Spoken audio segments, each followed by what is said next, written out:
Hello and welcome to today's Q&A session for MINDTRX. This is Wendy Greer. I'm one of the coaches here at Learning Strategies for both Learning Strategies products and the MINDTRX.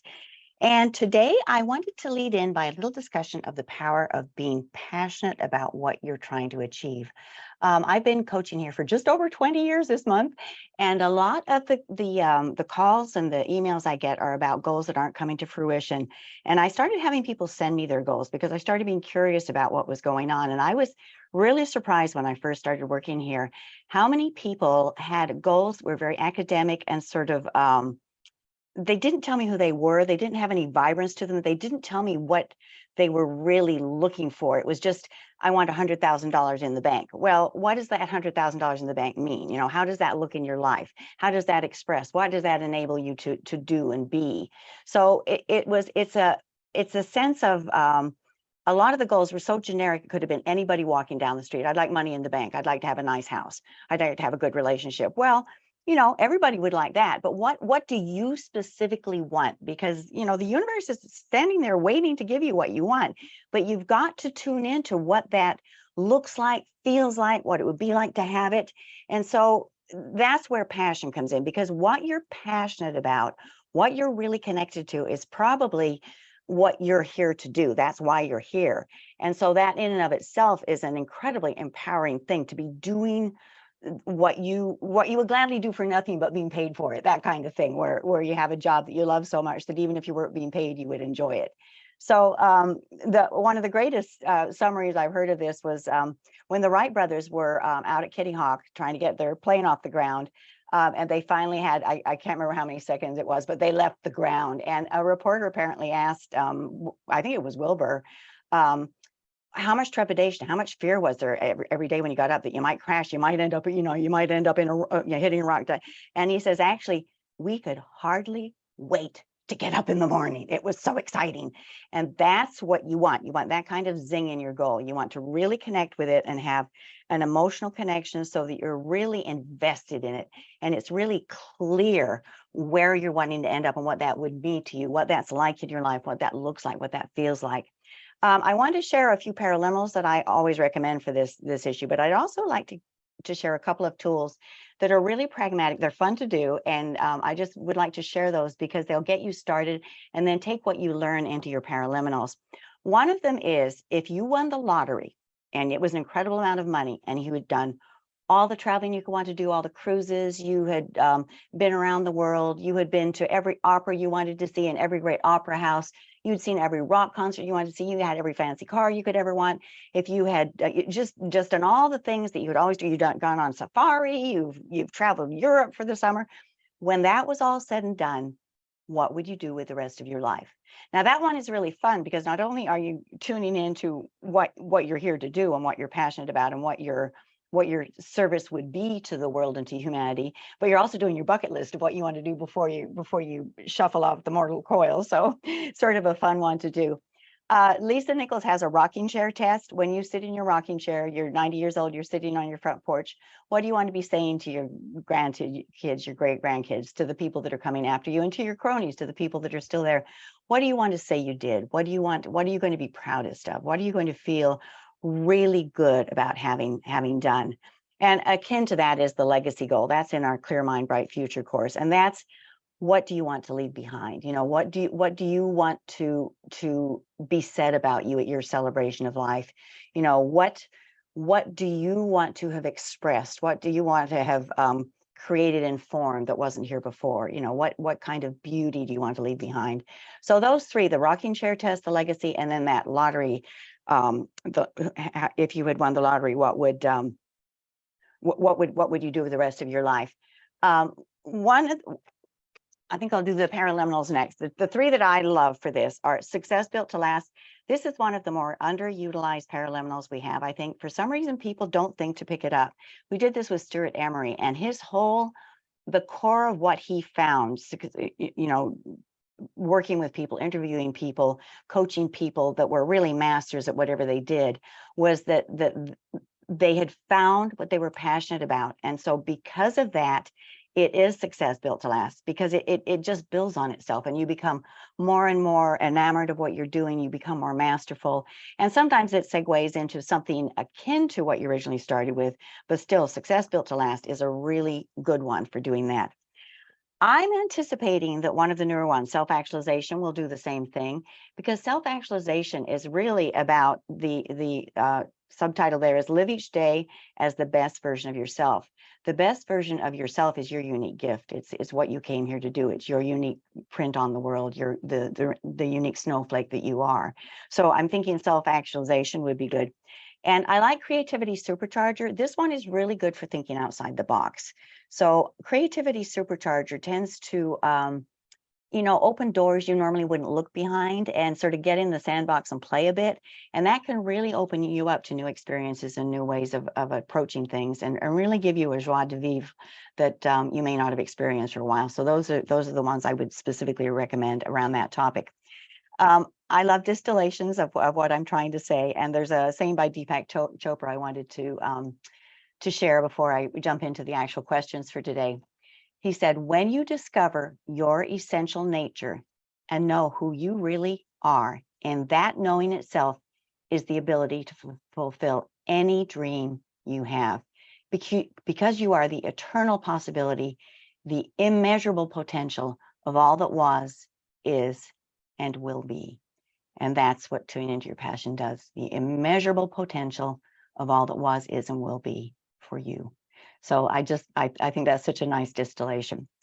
So we had quite a few questions. I'm going to start with the earliest one and work up. First one was, how do you access the live coaching? There's two ways to interpret this, so I'm going to answer both. If you have something very personal that you don't want to share, or you just want to connect with a coach, you could use coach at MINDTRX, MINDTRX.com, and we monitor that. And those of us that answer that have a lot of experience with paraliminals, so we'd be thrilled to help you that way. The other way is, if you're actually talking about this event, if you're on your homepage and you go down to events, you can register for the coaching. So scroll down, and it's lower on your page when you access MINDTRX. So I'm not sure which question that was, but I've answered both. So there we go. Question, other than the intuition amplifier, are there any other paraliminals that would help with getting communication from the other side? And then in parentheses, yes, I'm referring to mediumship. Intuition amplifier is a great one to start with. I would probably play with seeing the unseen, because again, that's connecting with what isn't necessarily visible with your physical eyes, but it's there regardless whether you believe it's there or not. Creativity Supercharger, which I just mentioned, because it really helps you to think outside the box and pay attention to things that you may not be aware are happening because they're so peripheral, but they're actually out there and you're just not tuning in. One of the reasons I bring that up is we have a psychic in town named Echo Bodine, and I got a chance to do some classes with her.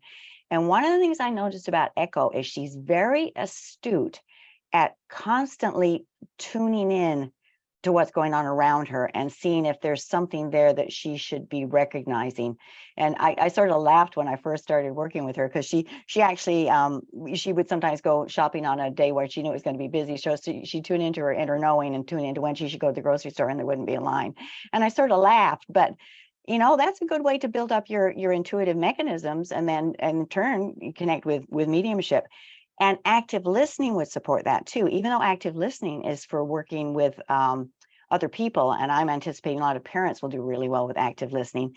Active listening would be listening to messages that are coming in, because one of the things I found when working with intuition is you have to have the silence. There has to be that listening component, because it will show up and show up and show up, but sometimes it doesn't knock very loudly. So active listening would be one I would consider adding.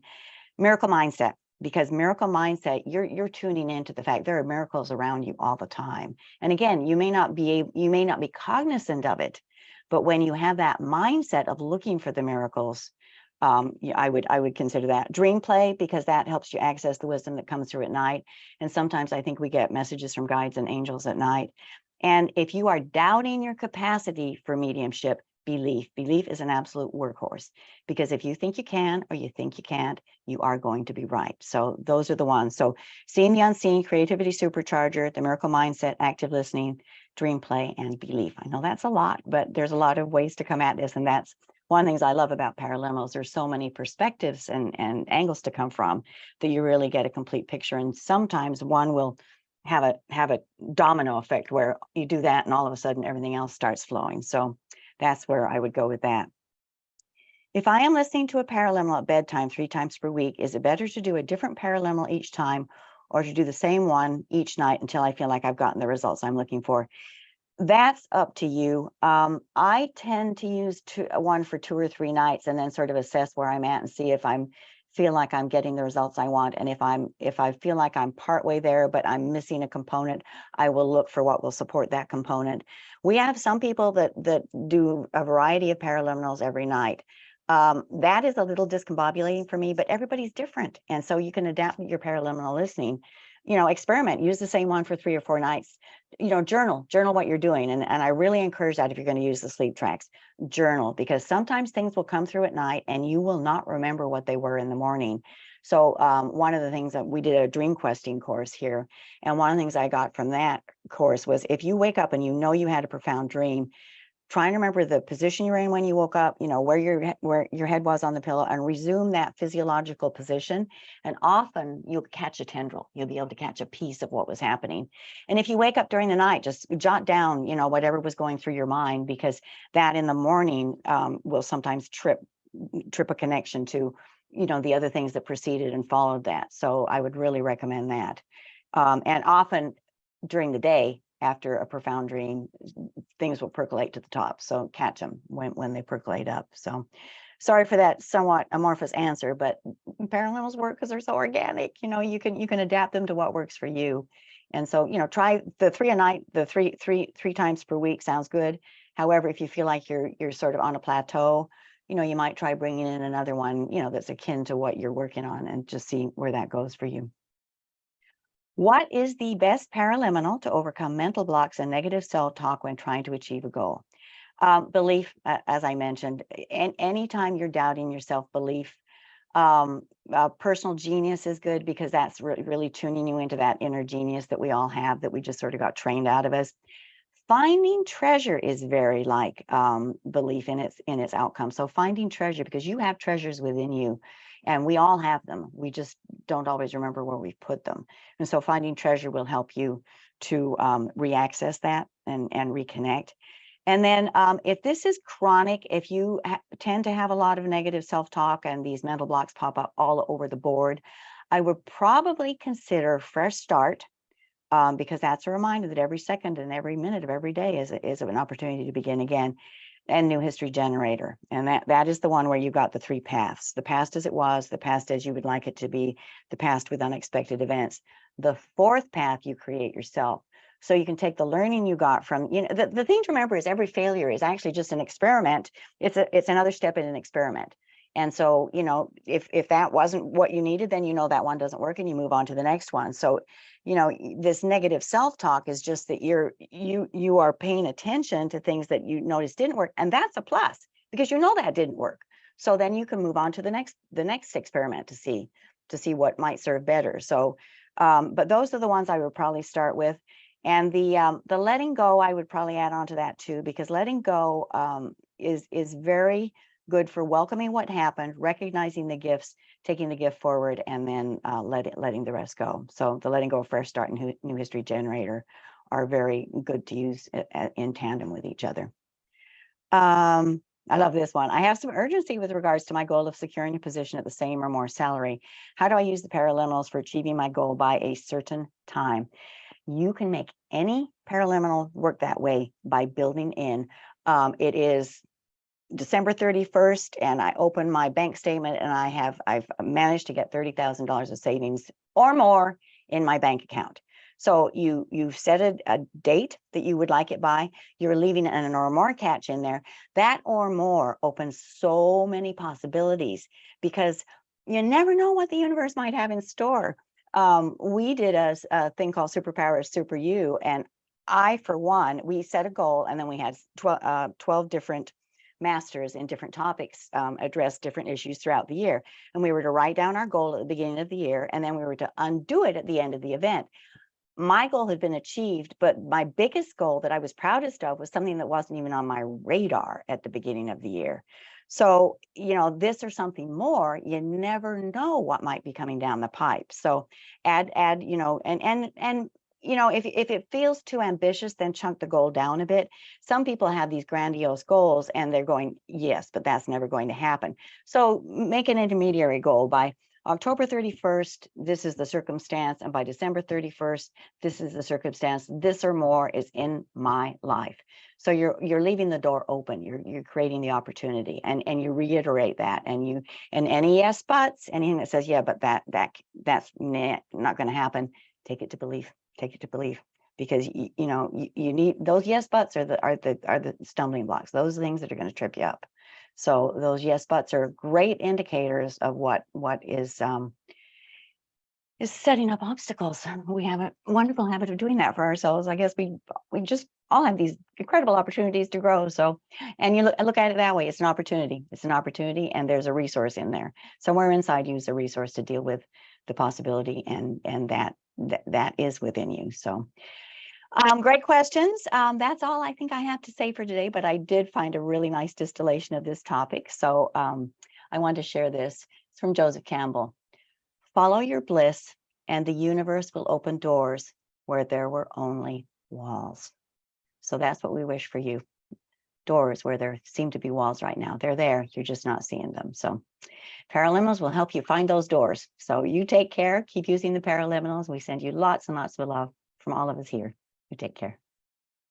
Bye-bye.